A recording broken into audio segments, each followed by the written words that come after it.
Listo. Muy buenas tardes a todas y a todas las personas que nos están escuchando y nos están viendo por este canal de YouTube de la Universidad Autónoma Latinoamericana. Les damos los más sinceros agradecimientos a nuestros invitados especiales, al doctor Juan Gómez Martínez, al doctor Eduardo Pizarro León Gómez, al doctor Jorge Orlando Melo y obviamente a nuestra decana de la Facultad de Derecho que embellece este evento en el día de hoy, la doctora Diana Patricia. Para nosotros, para las dos instituciones y las diferentes organizaciones que hemos realizado esta convocatoria, es muy grato pues, iniciar este proceso de ambientación para la sociedad, no solamente para la sociedad antioqueña, sino también para todo el pueblo colombiano, porque estamos convencidos que solamente a través de la palabra, a partir de la razón y del diálogo, podemos resolver nuestros conflictos que históricamente han denotado la historia de nuestro país. Creemos y estamos convencidos que solamente a través de la unidad en la diferencia podemos avanzar y resolver nuestros problemas del presente y avanzar hacia un futuro mucho más próspero, lleno de paz, de justicia y de prosperidad.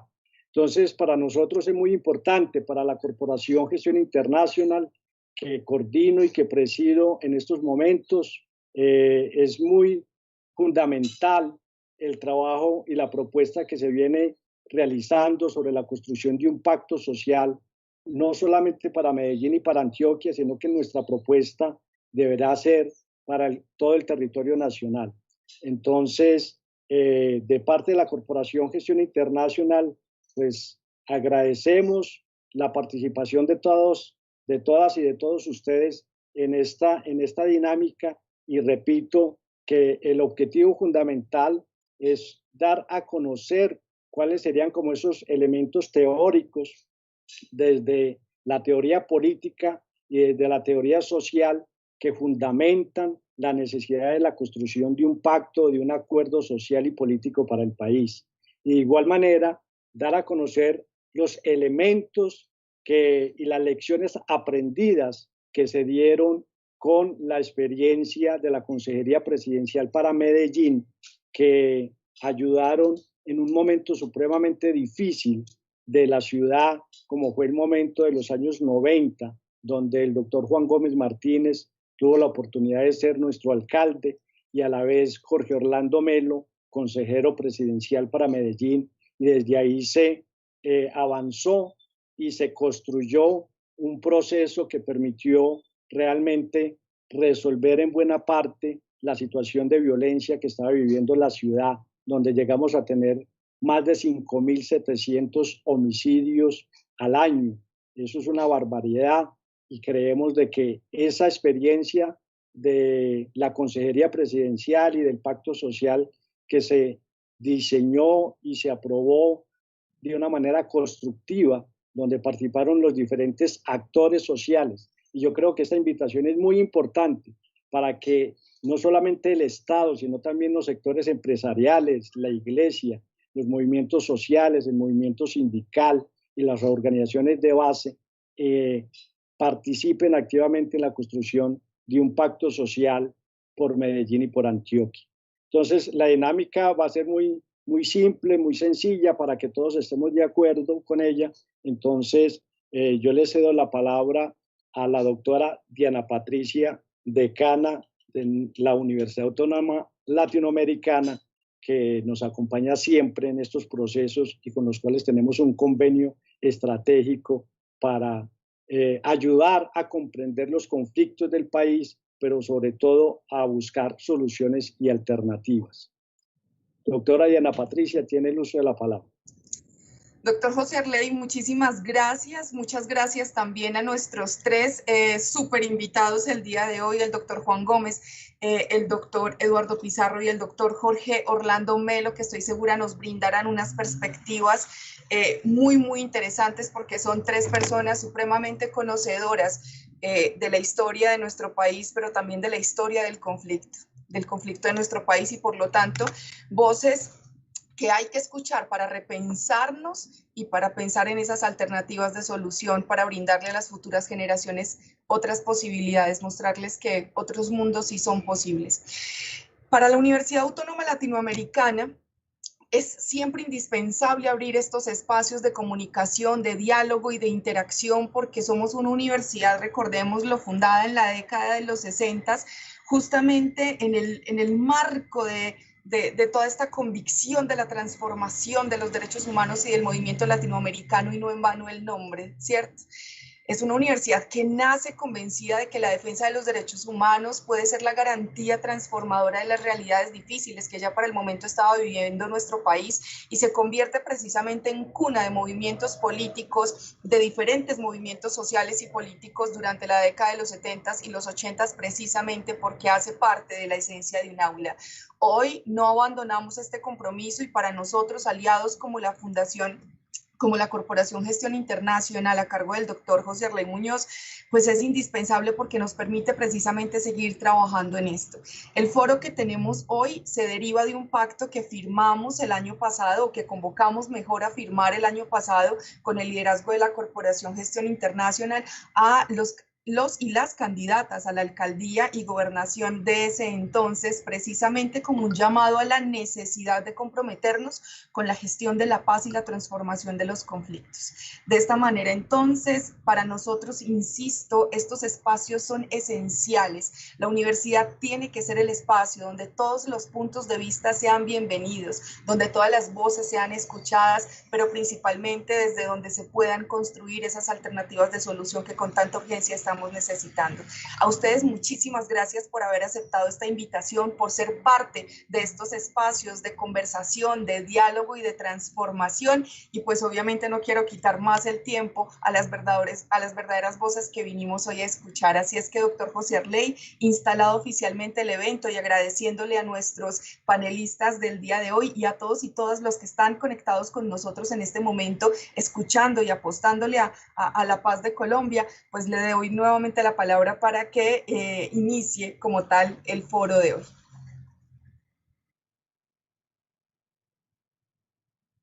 Muchas gracias, Diana Patricia.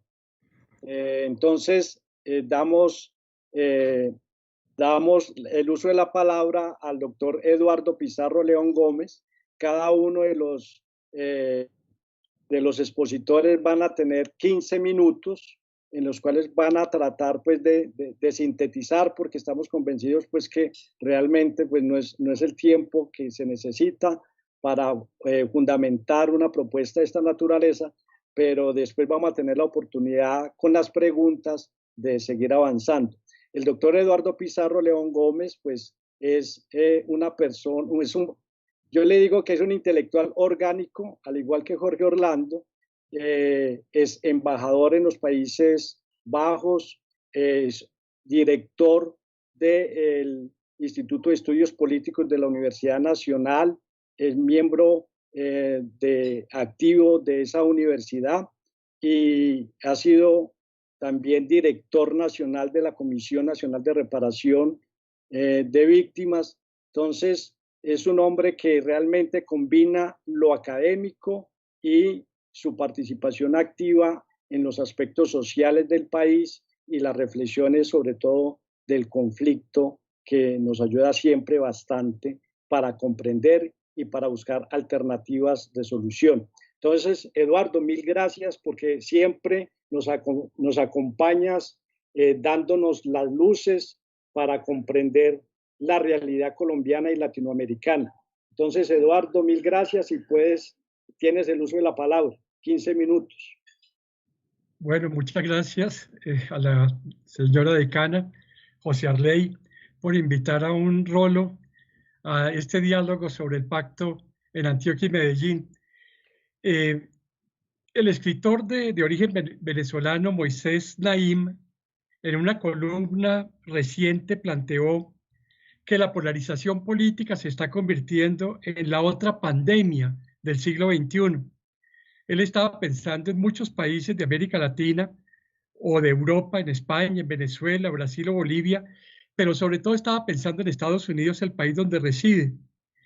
Y él sostiene que Donald Trump rompió con una larga tradición de la política norteamericana, y era que al lado de las diferencias entre los partidos demócrata y republicano, había temas de interés nacional, tanto interno como externo, que eran objeto de lo que en Estados Unidos se denomina los compromisos o los acuerdos bipartidistas.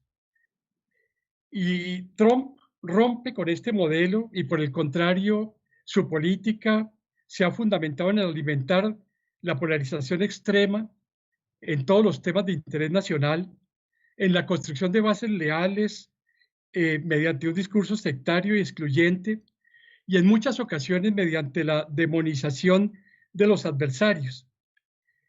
Pero esa polarización política que hoy afecta a los Estados Unidos y a muchas naciones del mundo, también afecta a Colombia. Yo creo que a pesar de que esta polarización pueda llevar muchos años, se agravó mucho con el triunfo del no en el plebiscito en torno a los acuerdos de paz de La Habana en el año 2016 y en la confrontación electoral en la segunda vuelta de las elecciones presidenciales en 2018. Y la polarización política, que no es igual a pluralismo, la polarización política extrema nos recuerda siempre la situación dramática de Colombia en 1948, al final de la República Liberal y la muerte de Jorge Eliezer Gaitán, porque en esa polarización extrema durante la República Liberal y a finales de los años 40 y principios de los 50, uno puede sacar 4 conclusiones negativas de la polarización política extrema. Primero, afecta mucho la gobernabilidad democrática debido al clima pugnaz en el Parlamento y en las relaciones interpartidistas. En segundo término, dificulta mucho o hace imposible la construcción de acuerdos nacionales básicos, lo que fue enormemente delicado en esos años previos a la violencia. En tercer término, en climas de polarización extrema, los extremos de los extremos se sienten con espacios para actuar. Estamos viviendo hoy en Estados Unidos la actuación radical de los supremacistas blancos.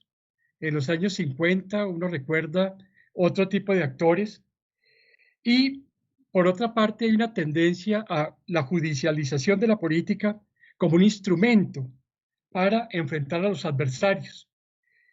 Es decir, afectación de la gobernabilidad democrática, dificultad de construir acuerdos nacionales, una radicalidad de los extremos y sobre todo un intento de judicializar la política para enfrentar a los adversarios. Y yo creo que lo que estamos viviendo actualmente es muy negativo porque el efecto de la pandemia del coronavirus y el impacto socioeconómico está agudizando 2 tendencias que estábamos viviendo en los últimos años. Por una parte, se ha agravado mucho la inseguridad tanto urbana como rural, una tendencia que ya venía en los últimos años y que se ha agravado con la pandemia. Y por otra parte, está agravando mucho el malestar social debido precisamente al impacto en la pérdida de empleos y el empobrecimiento colectivo que ha significado este fenómeno. Y en este contexto no es extraño que sectores extremos del espectro ideológico tiendan a capitalizar ambas tendencias. Por un lado, discursos de orden y autoridad para enfrentar la violencia creciente y por otro lado, un llamamiento a la movilización callejera, a la protesta para enfrentar la grave situación social que está dejando como herencia la pandemia. Entonces, para muchos analistas, las tendencias a la polarización negativa que está viviendo Colombia en los últimos años se está viendo agravada por esta situación de la recesión económica ligada a la pandemia del COVID-19. En los debates internacionales sobre la polarización política, que insisto es preocupante en Bolivia, en Brasil, en Venezuela, en Nicaragua, en España, en muchas partes del mundo, se está hablando fundamentalmente de dos factores, además del factor coyuntural del COVID-19.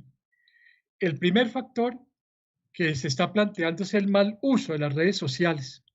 Se trata de un fenómeno mundial. Un analista afirmó recientemente que estamos pasando de la era de la información a la era de la intoxicación, con la implosión de las noticias falsas, de las fake news que se están propagando por todo el mundo. Y este mal uso de las redes sociales está generando un fenómeno muy preocupante, que no solamente son los discursos de odio, sino igualmente la fragmentación de las sociedades, porque está generando una situación muy especial donde cada grupo social, desde minorías étnicas, corrientes políticas, tendencias ideológicas, tienden a entrar en red solamente con los miembros de quienes piensan igual, lo cual refuerza sus prejuicios y pierde la capacidad de interlocución y diálogo con otros sectores de la sociedad. Entonces estamos viviendo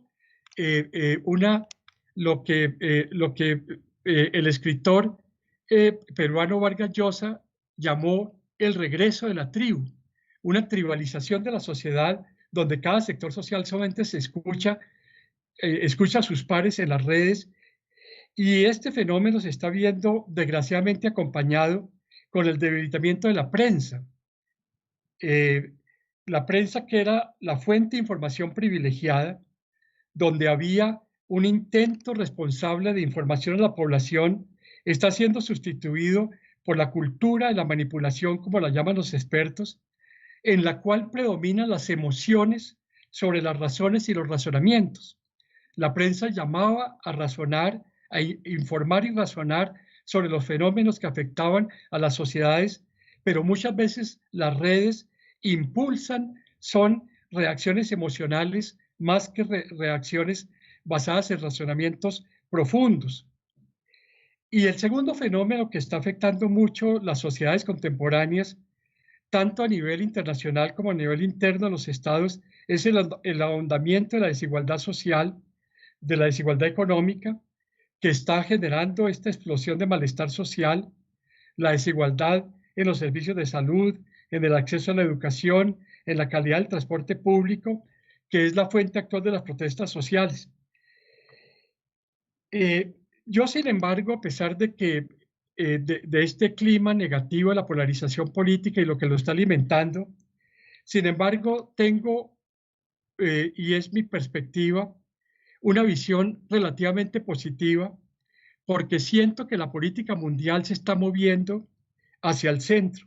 El péndulo político está pasando de la polarización extrema hacia el centro, y me parece que una expresión de esta movilización política hacia el centro es el triunfo de la fórmula Joe Biden y Kamala Harris en los Estados Unidos, que permitió un cambio, que está permitiendo un cambio, y si triunfan electoralmente en las elecciones de noviembre, va a tener un impacto global. Y el péndulo político se está moviendo hacia el centro, fundamentalmente porque hay una reacción frente al impacto del coronavirus y la polarización política, y hay una tendencia a la búsqueda de acuerdos políticos para enfrentar estos fenómenos. Y desde mi perspectiva, en Colombia hay en forma creciente, lo escucha uno por parte de directores de medios de comunicación, de columnistas de prensa, de dirigentes políticos, de dirigentes gremiales, de dirigentes sindicales, de dirigentes sociales, la necesidad de enfrentar la polarización y la crisis de la pospandemia con acuerdos sobre lo fundamental.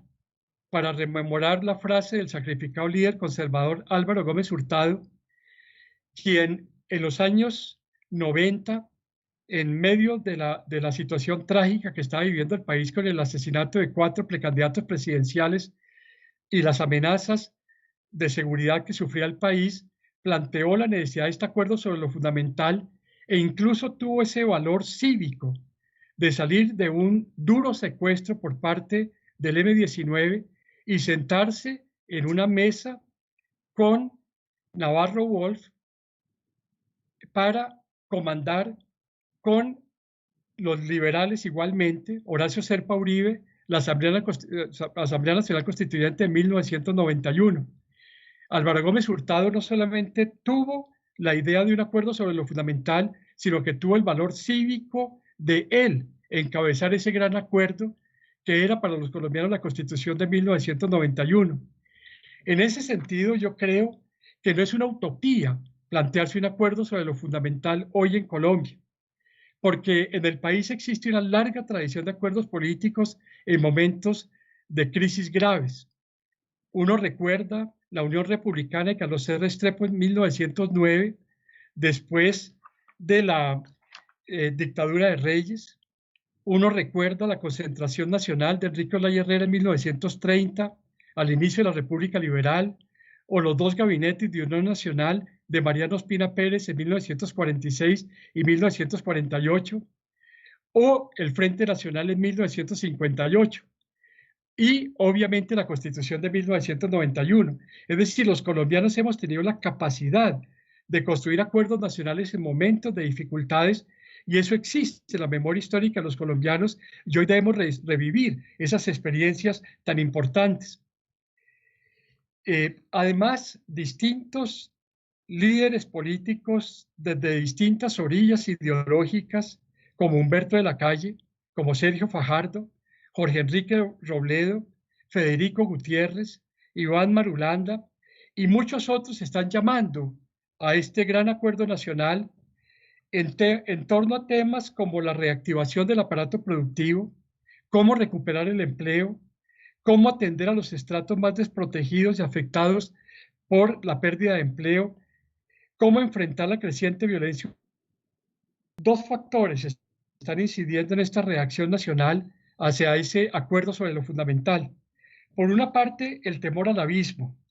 Colombia se puede ver abocado en los próximos años a un agravamiento sin límites de la violencia urbana y rural y a una conflicto en los niveles de destrucción que ha sufrido el aparato productivo, ni en torno a cuál es el tiempo requerido para recuperar el PIB que tenía Colombia hasta hace un año. No es improbable que Colombia, como el resto de América Latina, hayan perdido entre 10 y 20 años del crecimiento económico. Algunos analistas consideran que en América Latina 50 millones de personas han perdido empleos, es decir, una situación enormemente difícil.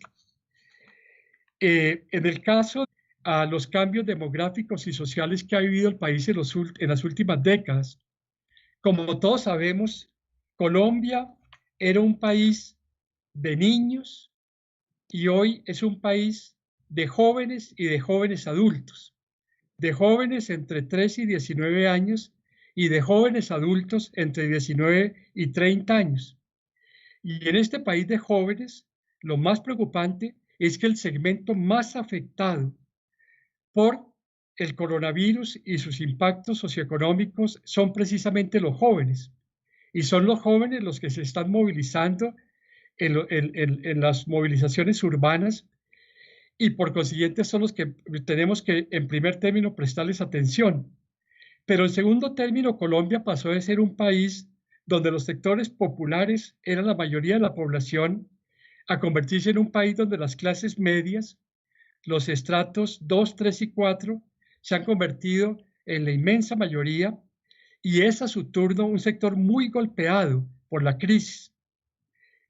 Ustedes saben, existen las clases medias consolidadas, pero existen también las clases medias vulnerables, endeudadas, que están pagando la vivienda, que están pagando la educación de sus hijos, que han perdido el empleo, y estas clases medias sienten mucho temor de un proceso de pauperización y de un proceso de regresar a la pobreza. Entonces, los cambios demográficos y sociales que ha vivido Colombia en los últimos años hacia un país de jóvenes y de clases medias se está viendo gravemente afectado por esta pandemia. Por eso a mí me parece extraordinaria la idea de un pacto social y político por Medellín y por Antioquia, y me parece extraordinario porque si eso se realiza, si esta iniciativa se logra implementar, puede ser un ejemplo para el resto del país. Desde Medellín y Antioquia se puede alimentar la idea y la posibilidad de un pacto caribe, de un pacto pacífico, de un pacto santanderiano, de pactos amplios donde participe la sociedad antioqueña y sus líderes sociales y sus líderes empresariales, sindicales y políticos, un pacto de la sociedad antioqueña para enfrentar estos fenómenos que nos están afectando y sobre todo que sirvan de ejemplo para el resto del país.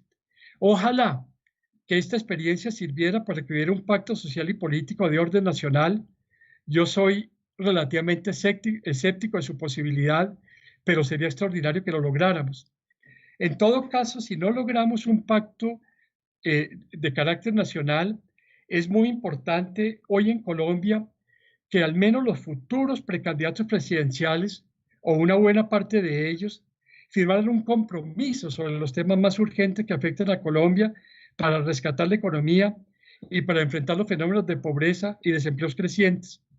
Yo insisto, para terminar y darle la palabra a mis colegas en este importante panel, que Medellín y Antioquia pueden ser un ejemplo para el resto del país, y yo creo que los colombianos vamos a estar a la expectativa de lo que en Medellín y en Antioquia logren para enfrentar este fenómeno.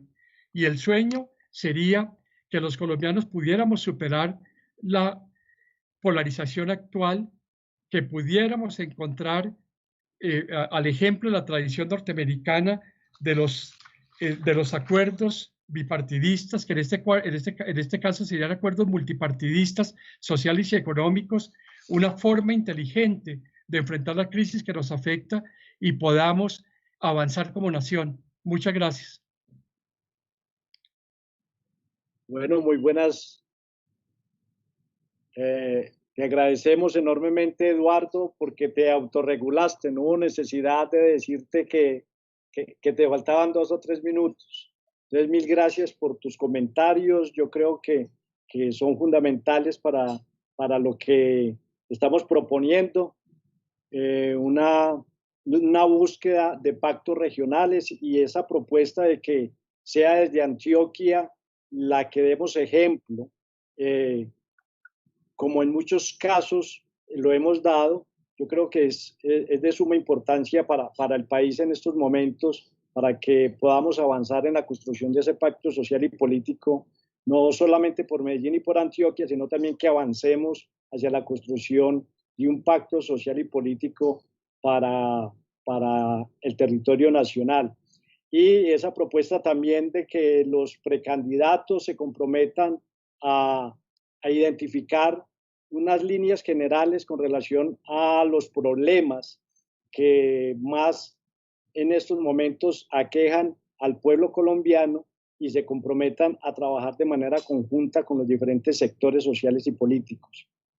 Porque lamentablemente en Colombia pues no se ha posicionado el presidente elegido y ya existen todo tipo de movimientos de oposición que realmente no dejan gobernar al presidente. Entonces, esa tradición de estar permanentemente en procesos electorales, eligiendo, complican muchísimo la gobernabilidad.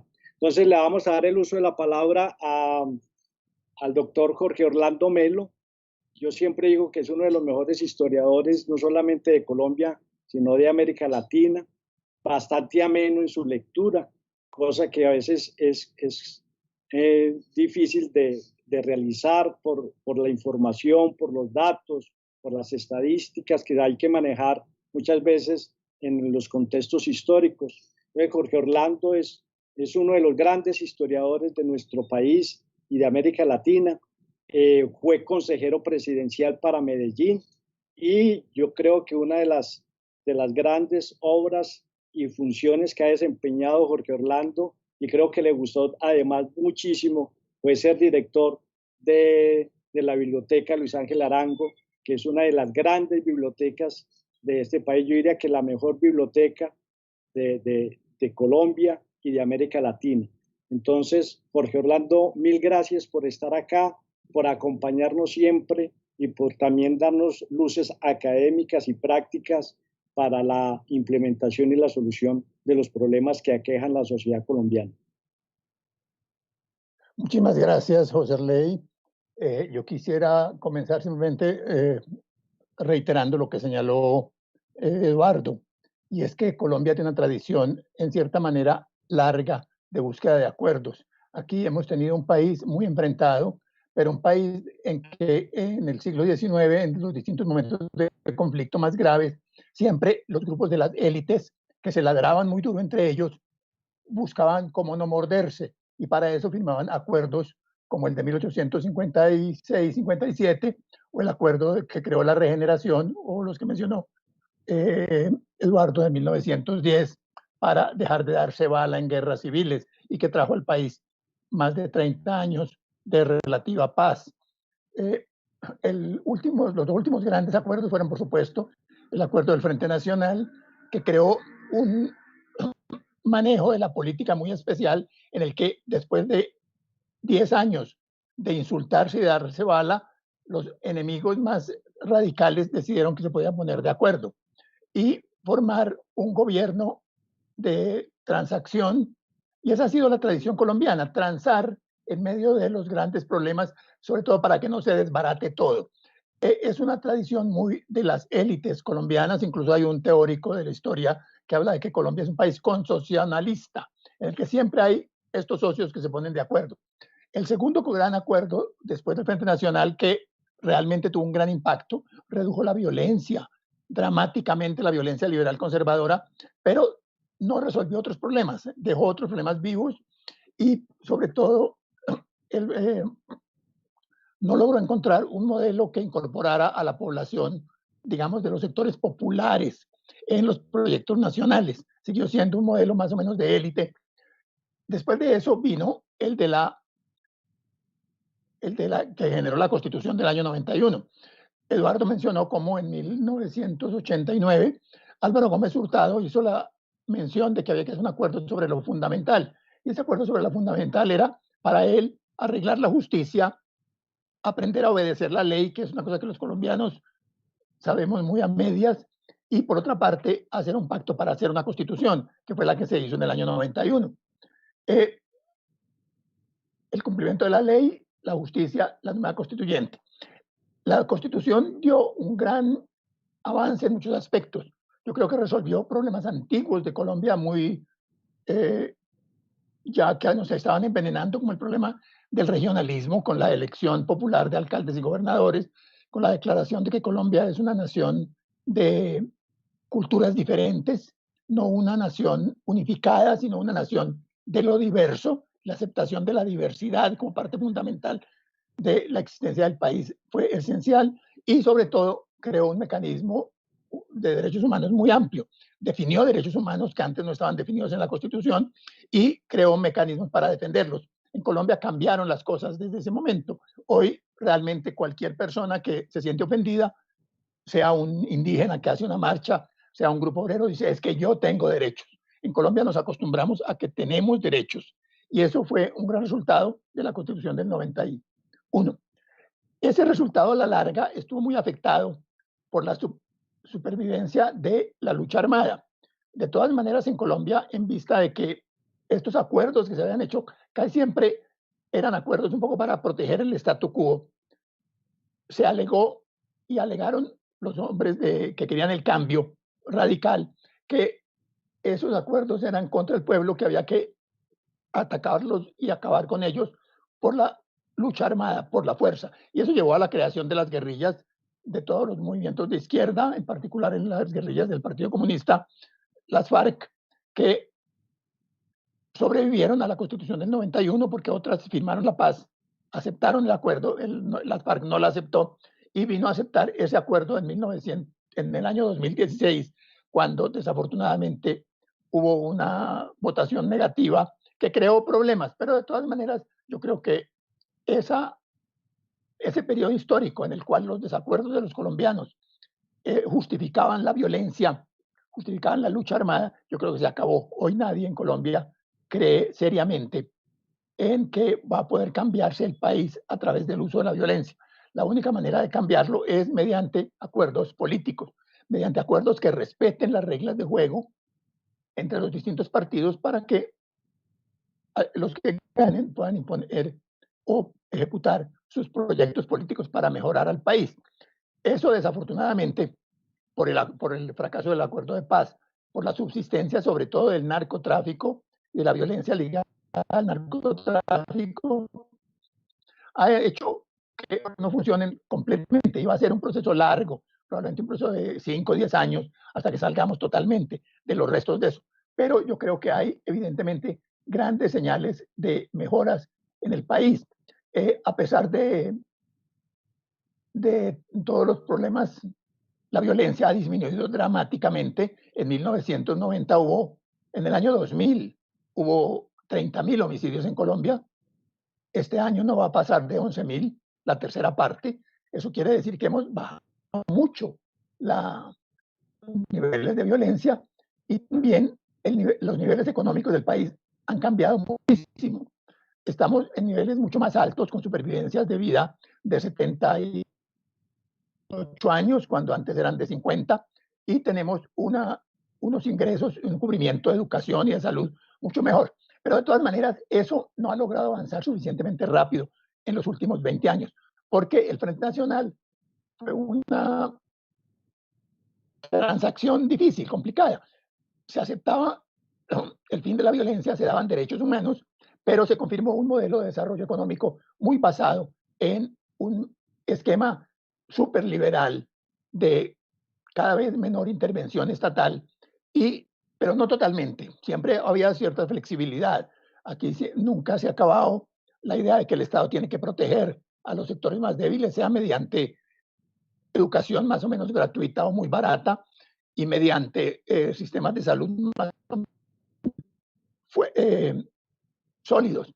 Y ahora se ha intentado en estos años, sin mucho resultado, algunos sistemas de seguridad social que garanticen, por ejemplo, una pensión, un retiro para mayor parte de la población. Eso no se ha logrado. Pero de todas maneras, el modelo económico es un modelo que ha permitido el desarrollo económico y un mejoramiento leve, muy leve, de la distribución del ingreso. Por eso el país siente que hay muchas cosas incumplidas. Por eso tenemos esa marcha campesina en la que los indígenas, en la que los indígenas dicen, nosotros nos quitaron la tierra toda, que era toda nuestra, y ahora están felices porque nos han devuelto el 10%. Pero seguimos sin tierras. Y seguimos, ellos siguen con un conflicto muy fuerte, que es el de la utilización de los recursos mineros, porque los indígenas pretenden, de acuerdo con ciertas ofertas que se les dieron en ciertos momentos, tener una especie de derecho de veto sobre la utilización de los recursos naturales que se encuentran en sus tierras. Entonces hay unos enfrentamientos graves, porque el sistema cumple unas cosas, pero no cumple otras.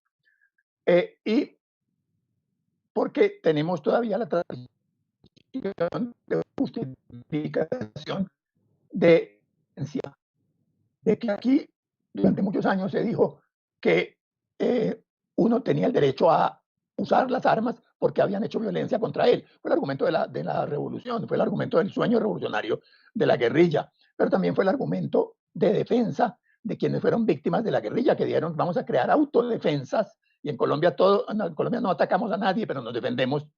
Se defendió la guerrilla y hizo 50 años de violencia.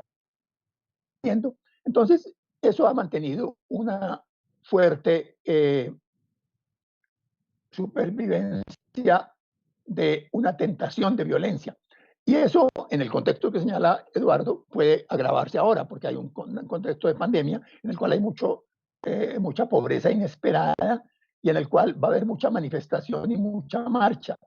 Y en ese caso, vamos seguramente a oír muchas veces la expresión, es que tenemos derecho a usar la violencia, porque cuando uno marcha acá nadie le hace caso a menos que use la violencia.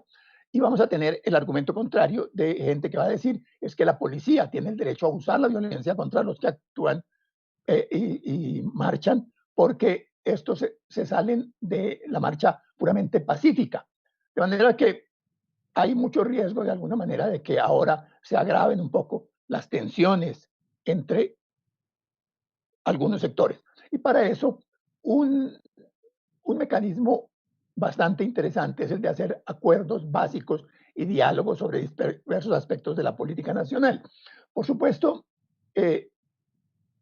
Eduardo ha mencionado algunos, la generación de empleo, la atención a la pobreza, la inseguridad urbana o rural y otros temas urgentes, pero también son urgentes el tema del medio ambiente, es urgente el problema de la distribución del ingreso, que no ha habido mucho avance en los últimos años, y obviamente el problema rural incluye un problema de acceso a la propiedad rural por parte de muchos campesinos.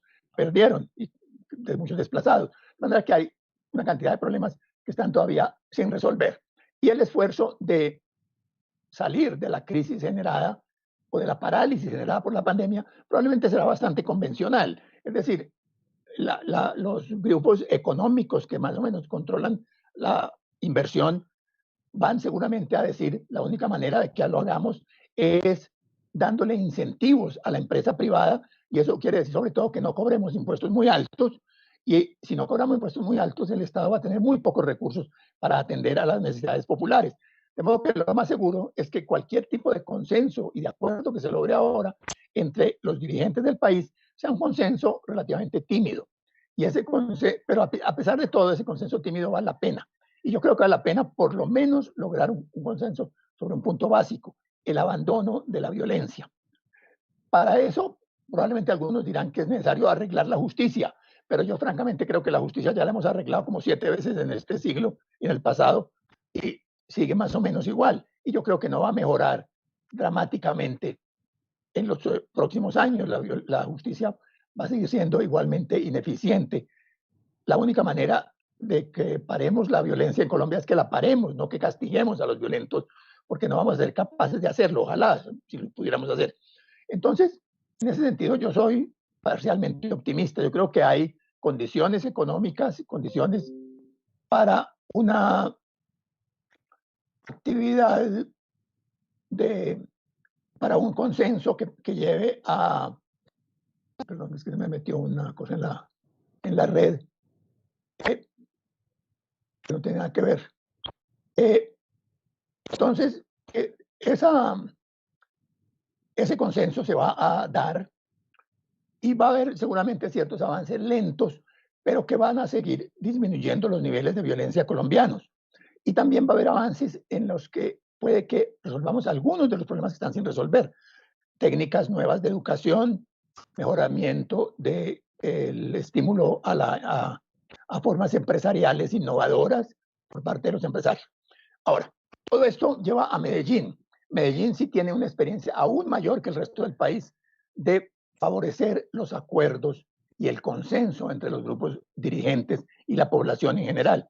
Medellín, Antioquia trató de no meterse en las guerras civiles del siglo XIX y se metió muy poquitico, y en el siglo XX también trató de estar relativamente aislado. Y siempre se hicieron acuerdos fuertes entre empresarios y sectores políticos para tratar de lograr un desarrollo de la región independientemente de lo que estuviera pasando en el país.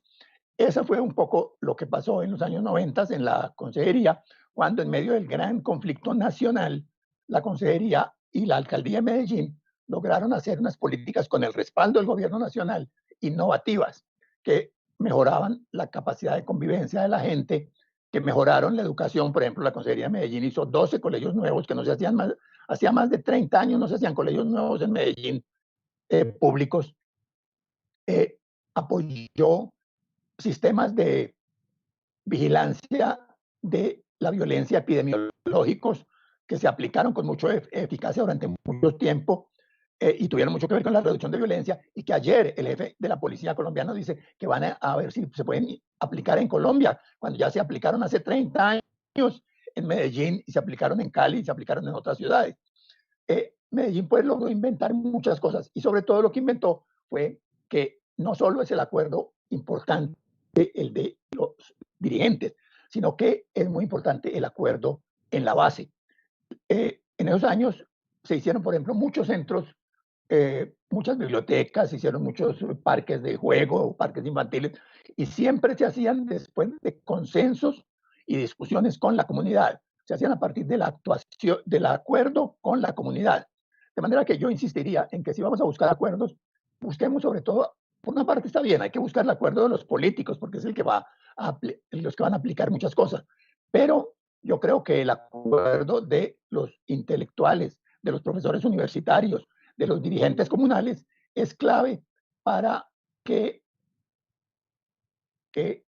en cada caso concreto, en cada ciudad, en cada localidad, en cada departamento, se encuentren formas alternativas de resolver los problemas diarios de la gente, que muchas veces no son el problema nacional de la política de empleo, sino simplemente que no funciona un mecanismo urbano, que no funciona una oficina bien, que no hay un buen sistema para atender a los niños del colegio, etcétera. Entonces, crear una red de grupos como de profesores universitarios, de instituciones académicas universitarias como el IEPRI, internacional que se mencionó al comienzo, pero que también existen en la Universidad de Antioquia y en AFIP similares, para que los profesores de esas universidades piensen en los problemas de su ciudad y de su departamento y ofrezcan soluciones a los problemas concretos, no al problema de la justicia, no al problema de la corrupción, sino al problema del barrio tal, al problema de la comunicación en tal parte, al problema de cómo regular las motos o las bicicletas, y ofrezcan soluciones mucho más realistas que las que hacen usualmente los burócratas. Yo creo pues que tenemos que hacer acuerdos en todos los niveles, acuerdos de lo chiquito y acuerdos de lo fundamental, y acuerdos con los políticos y acuerdos también con los académicos y con los miembros de los organismos de pensamiento y de análisis del país. Gracias. Extraordinario. Extraordinario. Mil gracias, Jorge Orlando, por tus aportes tan importantes y fundamentales en estos momentos. También te autorregulaste, no hubo necesidad de decirte que ya te faltaba un minuto. Están totalmente sincronizados ustedes, Eduardo y Jorge Orlando. Y yo creo que de igual manera va a ser el doctor Juan Gómez Martínez, que lo invitamos a que participe en estos momentos. El doctor Juan Gómez Martínez es alcalde de Medellín, es gobernador de Antioquia, es ministro en varias carteras, es embajador y tiene la virtud primero también muy activo en el periódico El Colombiano, y hay que agradecerle también al colombiano en estos momentos porque nos ha permitido enlazar este evento y este foro que también se está transmitiendo por las redes sociales del colombiano, donde ha participado de una manera muy activa y permanente el doctor Juan Gómez Martínez. El doctor Juan Gómez Martínez también estaba de alcalde en el momento donde se creó y se impulsó el Pacto Social por Medellín y por Antioquia. Entonces, el doctor Juan Gómez se va a referir un poco a esa experiencia, a ese trabajo que se hizo desde la alcaldía, desde la gobernación, y un poco mirar cuáles fueron esas políticas y esos programas que se implementaron y que se construyeron de manera conjunta, no solamente con los dirigentes, como bien lo dice Jorge Orlando Melo, porque a veces si nos quedamos solamente en la dirigencia y nos olvidamos de las organizaciones sociales y las organizaciones de base, es decir, el ciudadano de a pie, pues entonces se convierte en un pacto, en un acuerdo de la élite y no avanzamos en la construcción de las mayorías, que en última instancia es el constituyente primario. Entonces, doctor Juan Gómez Martínez, mil gracias por haber aceptado y por estar muy activo para la realización de este foro, porque su ayuda fue fundamental para poderlo realizar. Entonces, mil gracias y le damos una cordial bienvenida y el uso de la palabra. Muchas gracias, doctor Muñoz. Muchas gracias a todos ustedes. Bueno, lo del colombiano, yo no tengo tanto poder allá, lo tuve, pero ya es difícil que una persona ceda su autoridad. Se logró gracias a la gestión suya, doctor Muñoz. Quiero hablarles de las experiencias que yo tuve, como lo han dicho, en la alcaldía de Medellín, en la constituyente, en la gobernación de Antioquia, que me llevan a hablar de varios de los temas que ya se han tratado. Yo llegué a la alcaldía de Medellín como primer alcalde por elección popular en el 88, en pleno problema del narcotráfico. Asesinatos diarios, bombas a la policía, bombas en las casas, una violencia toda debida al narcotráfico. Lamento tenerlo que decir, pero el gobierno nacional no colaboró en un principio, nos dejó solos y nos tocó defendernos con muchas dificultades, cometiendo errores, entre otras cosas, por parte de las autoridades nacionales. Y les voy a contar algo que me ha dolido toda la vida, pero afortunadamente se corrigió y la situación es muy distinta. Oí decir cuando estaba en la alcaldía que a los policías los mandaban como castigo a Medellín. Me pareció horroroso, porque si a uno lo mandan como castigo, se hace al lado del que no está de acuerdo con las autoridades. Muchos policías se hicieron al lado de Pablo Escobar y uno no sabía con quién contar dentro de la institución tan respetable y tan respetada por mí. Yo me quedé con la duda y cuando terminé la alcaldía le pregunté a un coronel en Bogotá si era cierto que los mandaba como castigo. Y me dijo algo más grave, no solo eso, sino que los mandaban cuando cometían una falta como castigo y le decían, usted se va para Medellín para que lo maten. ¿Qué hacía el pobre agente de policía al llegar a Medellín para que lo mataran? Buscaba a Pablo Escobar, se hacía al lado de él, ganaba el sueldo de la policía y el sueldo de Pablo Escobar. Yo tuve varias experiencias difíciles con algunos policías, incluyendo a uno de la escolta mía, que le ofreció un dineral a la señora que servía los tintos para que le echara cianuro al café mío y al de Ramiro Valencia. Esa era la situación que vivíamos, pero nada se podía hacer. El presidente Barco nos tenía abandonados. Horacio Serpa, ese sí se preocupaba, me llamaba a preguntarme qué podía hacer para ayudarnos. Pero ya al presidente se le ocurrió nombrar a María Emma, lástima que no esté aquí en este foro, María Emma Mejía, y ahí empezamos a buscar salidas, a dar la vuelta y buscar soluciones. Hubo diálogos con los violentos, tuvimos varias veces entrega de armas, y, buscamos la manera de que dejaran las armas dándoles oportunidades, que es uno de los temas que han tratado ahora. Si esa gente, esos violentos, no tienen oportunidades que se les ofrezcan para salir de sus actividades violentas, pues esa gente va a seguir con las armas, con las amenazas, con la violencia. Entonces, la labor de María Emma fue muy importante porque se buscaron oportunidades para los violentos. Se entregaban sus armas y se buscaba la manera de darles empleo o que hicieran alguna actividad o que por lo menos tuvieran algunos ingresos. Eso para mí fue lo más importante, la labor de esa Consejería Presidencial para la Paz. Posteriormente, me eligieron para la Asamblea Nacional Constituyente, ahora que hablaban del acuerdo sobre lo fundamental de Álvaro Gómez y cómo hay que perdonar.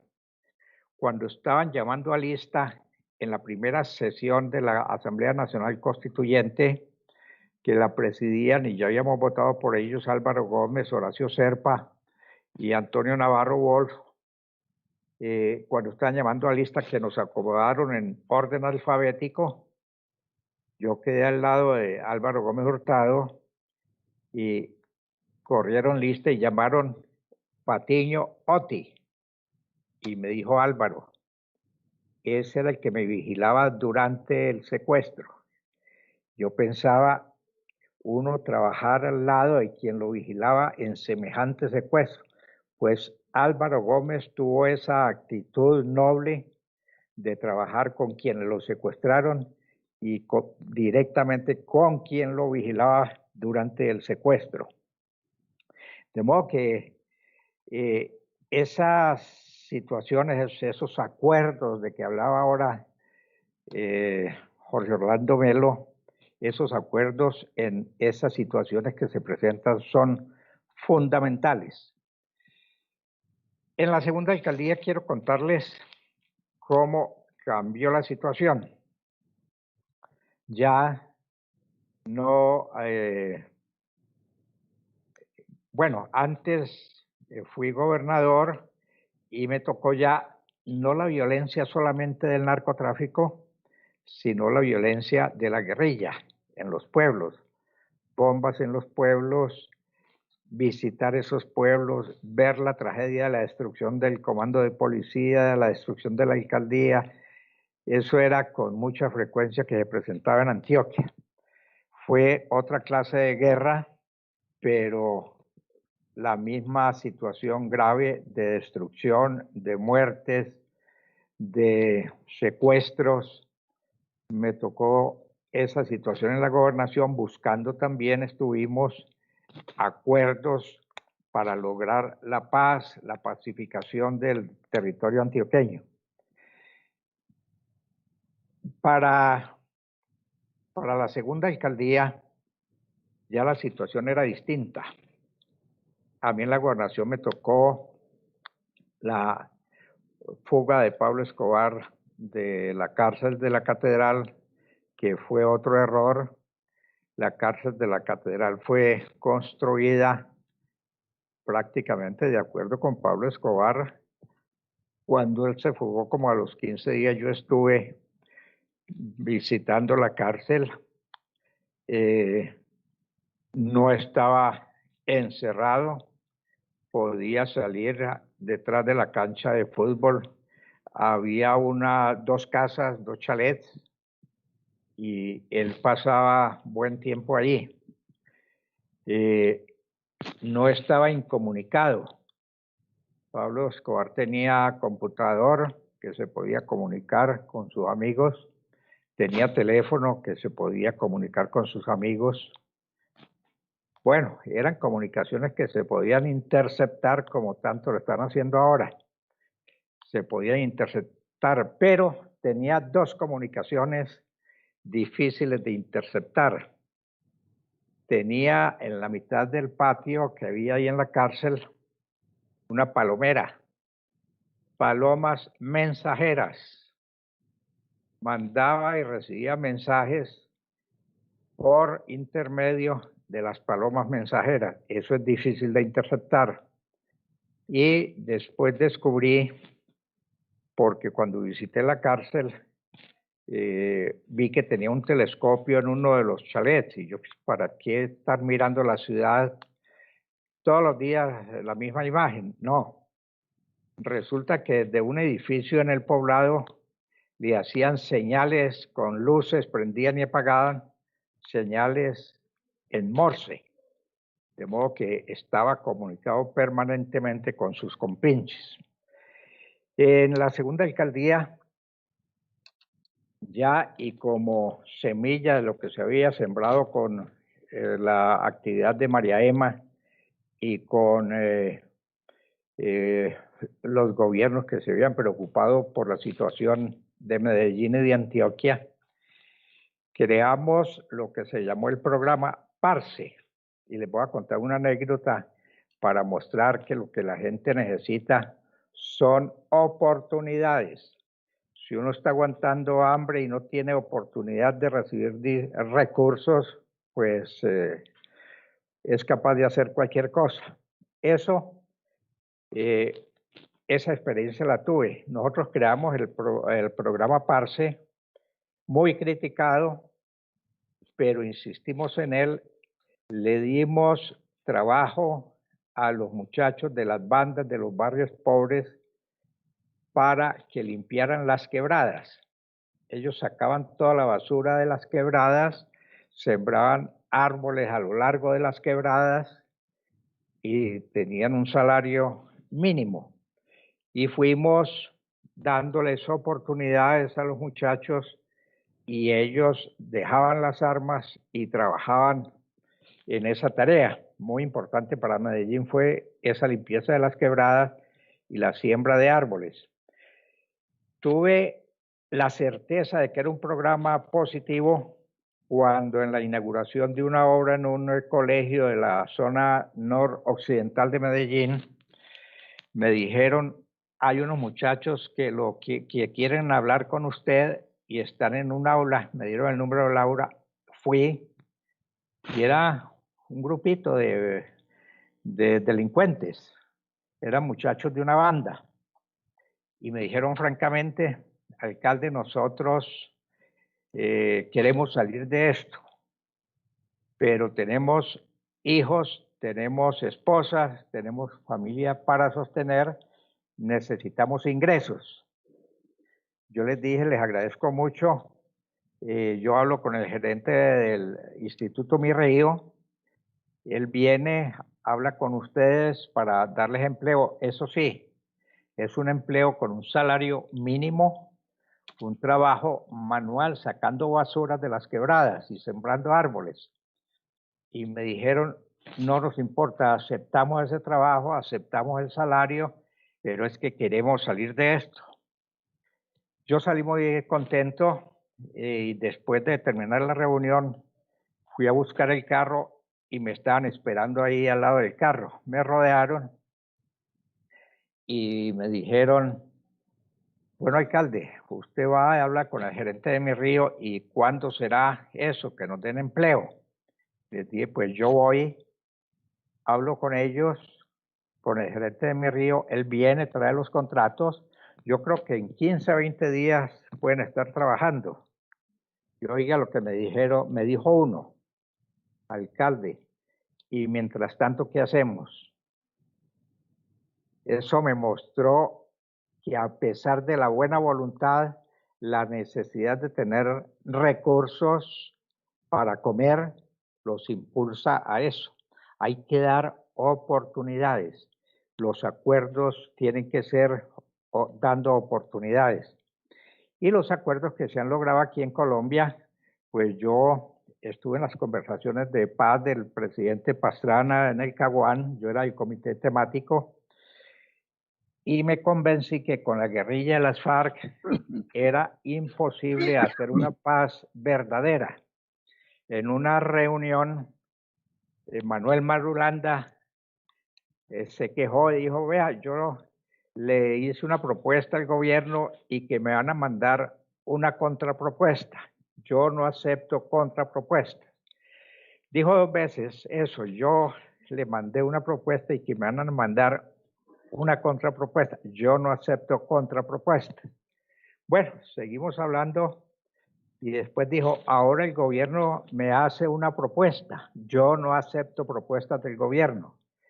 Eso me convenció a mí de que con las FARC, si no se le aceptaban las propuestas y el gobierno no hacía propuestas, era imposible llegar a un acuerdo. Había que hacerles todo, según palabras de tiro fijo de Manuel Marulanda. Por eso a mí me preocupó mucho el acuerdo de La Habana, porque se les cedió, como quería Manuel Marulanda, se les cedió después de muerto. Yo creo que ya cumplí el tiempo y quiero no prolongarme más, pero quería contarles estas experiencias que pueden conducir a que lleguemos a un acuerdo de lo fundamental, dando oportunidades a los que necesitan, dando educación a los que necesitan, como decían ahora, para que el país logre salir de la pandemia, que es una pandemia gravísima en la que estamos viviendo desde hace años. Mil gracias, doctor Juan Gómez Martínez, por su experiencia, por contarnos estas anécdotas tan importantes que nos dan las luces suficientes para ir comprendiendo un poco lo que se ha venido realizando, no solamente en la ciudad de Medellín, sino también en el departamento de Antioquia, en momentos tan difíciles como fue el momento del narcotráfico y de todo lo que se hizo en la ciudad por parte de Pablo Escobar, que realmente pues, fue un generador de violencia y un actor de violencia muy fuerte. Entonces, yo creo que mientras que se van formulando algunas preguntas por el chat, repito, esto pues lo estamos transmitiendo por el canal de YouTube de la Universidad Autónoma Latinoamericana y por lo tanto entonces los participantes, la única manera de hacerlo efectivo es a través de preguntas que se formulen ahí en el chat del canal. Entonces, mientras que se van formulando algunas preguntas, yo le quiero dar un minutico a cada uno de los participantes, empezando por Eduardo, para que complete algunas de las ideas que con seguridad se le quedaron en el tintero. Entonces, Eduardo, mientras que se formulen algunas preguntas, empezamos contigo.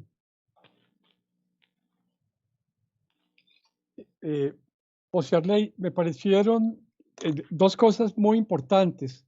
Por una parte, yo concuerdo totalmente con Jorge Orlando Melo, que uno de los temas centrales de un acuerdo nacional es rechazar el uso de la violencia como un recurso para obtener beneficios. Yo creo que Colombia tiene en estos momentos uno de los 3 conflictos más prolongados del mundo. Tal vez el conflicto más prolongado del mundo es el conflicto entre India y Pakistán por la región musulmana de Cachemira de 1947 y el conflicto Israel-Palestina de 1948.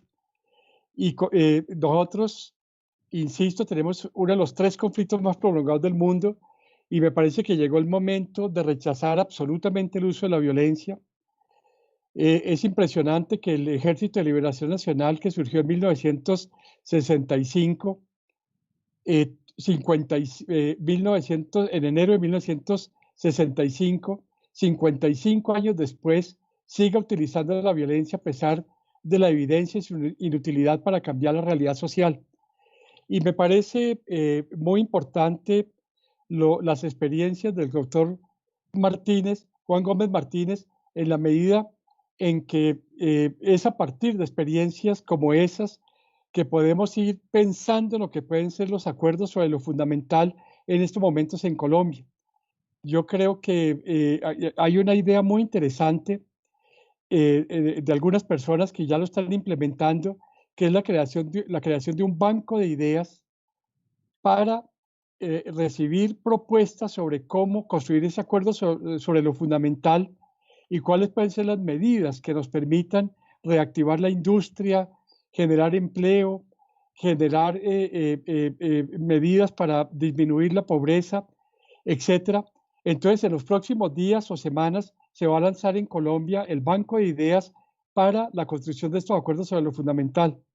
Entonces, yo aplaudo la idea de Jorge Orlando Melo de rechazar la violencia como un recurso de acción en la sociedad colombiana y me parece muy importante la experiencia del doctor Juan Gómez Martínez para ir avanzando en este banco de ideas sobre el futuro. Sería eso. Muy bien, gracias Eduardo. Jorge Orlando. No, quiero recordar que en el año 2001 hice una conferencia que se llamó Las negociaciones de paz, mecanismo de guerra. Era una crítica a las negociaciones del Caguán, porque yo tenía la idea de que las FARC estaban usando eso únicamente para fortalecerse militarmente y no tenían ninguna voluntad de paz.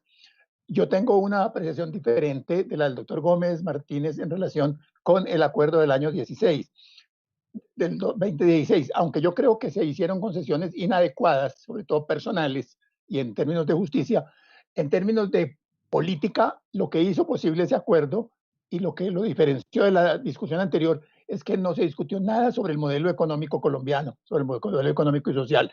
No se admitió que eso fuera tema de un debate con un grupo armado, que ese había sido, creo yo, el gran error de la negociación del año 96, 97, que era el discutir con la guerrilla los modelos de desarrollo.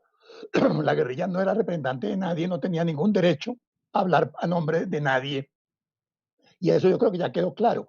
Y la guerrilla aceptó en el 2016 esto no porque le hicieran, creo yo, concesiones de lo que pedía antes, sino precisamente porque ya estaban derrotados, totalmente derrotados. Fue una negociación entre una guerrilla derrotada y un gobierno que ya había tomado la fuerza. Otra anécdota un poco sobre la policía en Medellín. Yo era muy amigo del general Teodoro Campo y también conocí en el 93 a Miguel Gómez Padilla, jefe de la Policía Nacional. Y un día le pregunté, general, ¿por qué ustedes viven mandando a Medellín cada 8 meses un jefe de policía nuevo?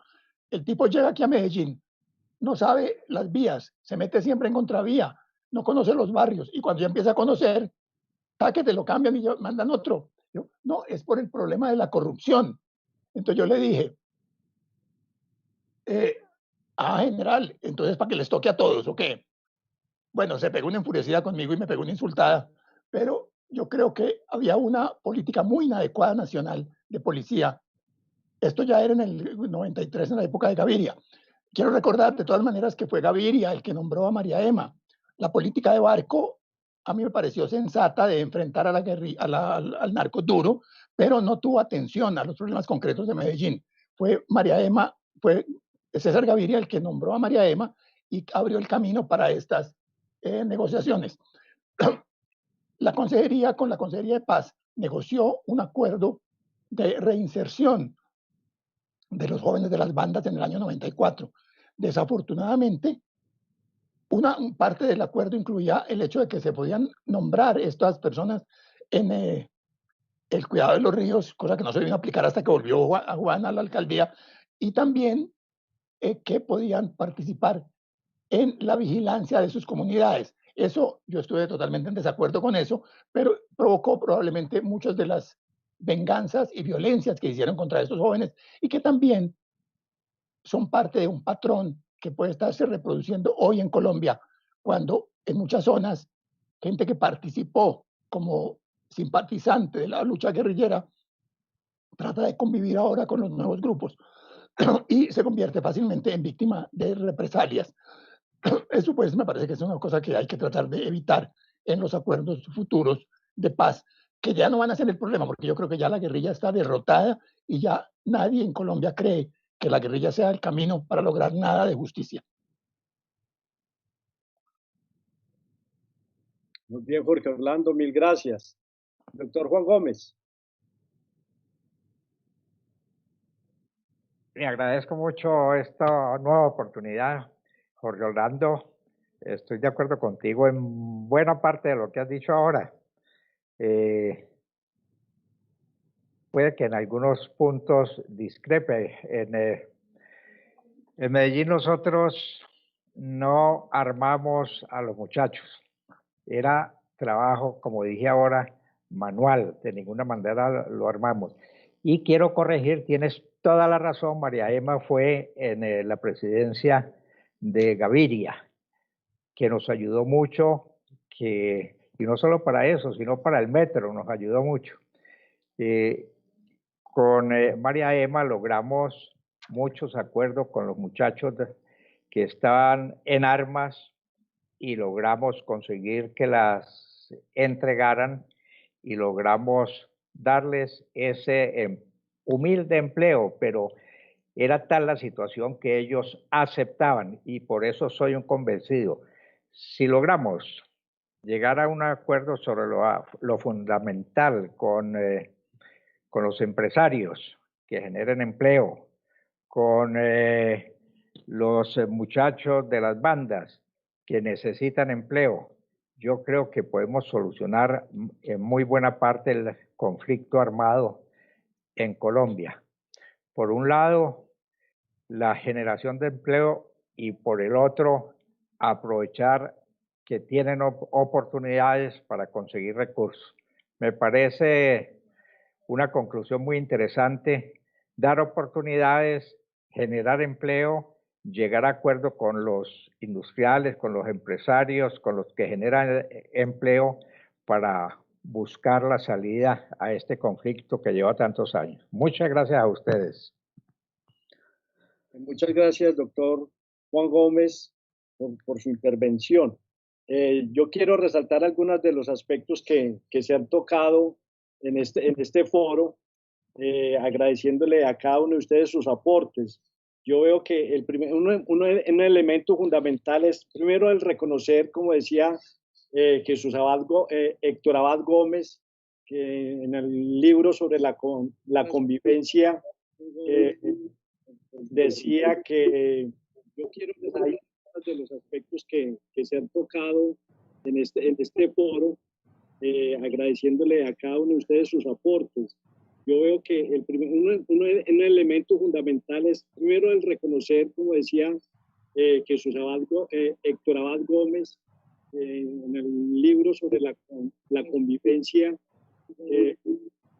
decía que allá en el retornando que se está en este foro, agradeciéndole a cada uno de ustedes sus aportes. Yo veo que un elemento fundamental es primero el reconocer, como decía Jesús Héctor Abad Gómez, en el libro sobre la convivencia, decía que eso se llama sabotaje. ¿Ya me están escuchando bien? Sí, sí, ya lo escuchamos mejor, por lo menos yo. Bueno, eso se llama sabotaje del Internet. No, estaba diciendo que quería destacar un argumento que decía Héctor Abad Gómez sobre la historia de Colombia. Decía, la violencia ha sido una constante histórica en Colombia. Era uno de los planteamientos que decía Héctor Abad Gómez. Y lo retomo con el planteamiento de Jorge Orlando y de Eduardo sobre la importancia de rechazar como un elemento a tener en cuenta en un pacto social, la importancia de rechazar el uso de la fuerza y de la violencia para resolver cualquier tipo de conflicto social o político en el país. Yo creo que si lográramos tener como ese elemento, como ese criterio fundamental de rechazo rotundo a cualquier forma de violencia para resolver cualquier tipo de conflicto social, político, económico en el país, es como decir, nada justifica el uso de la violencia para resolver un conflicto.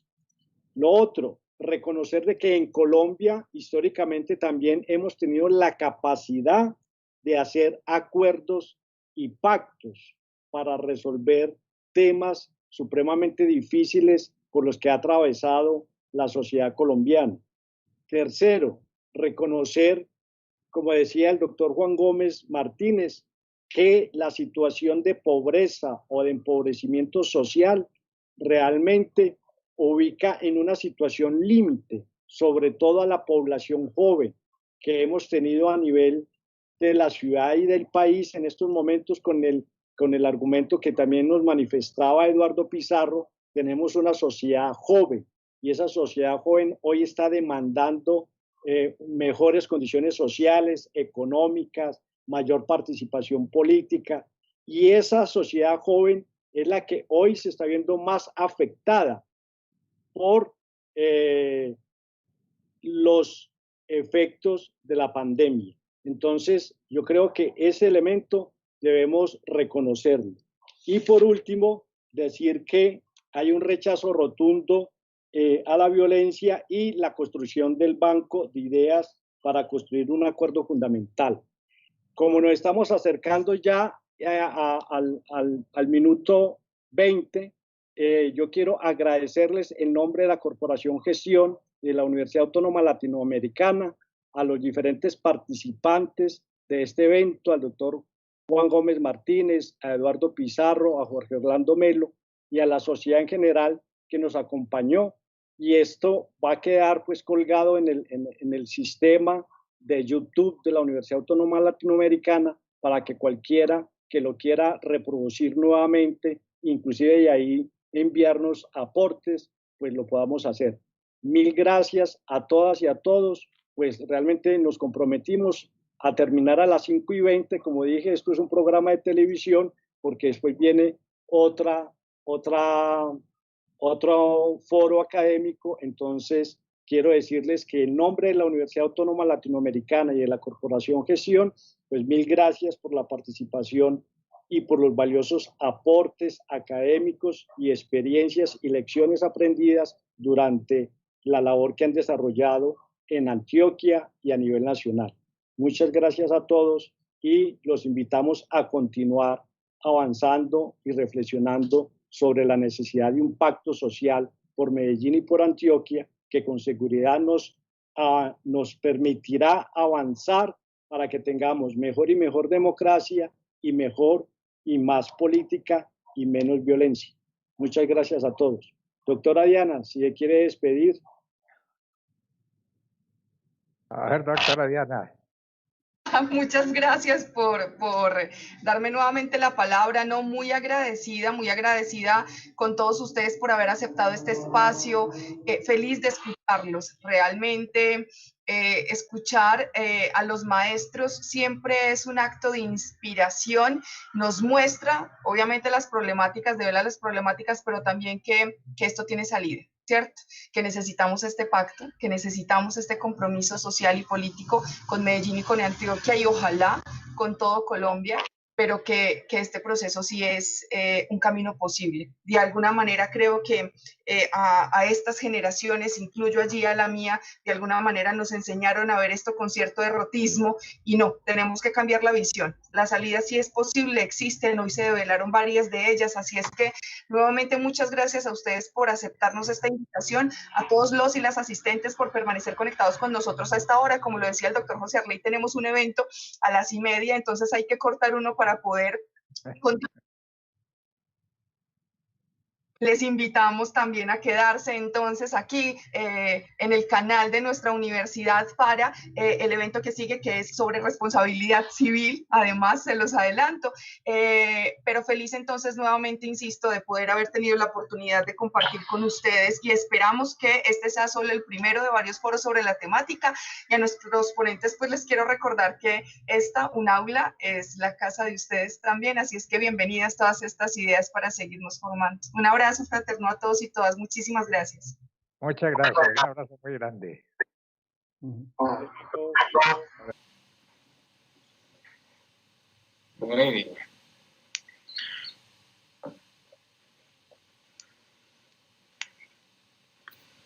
César, te hago una preguntita.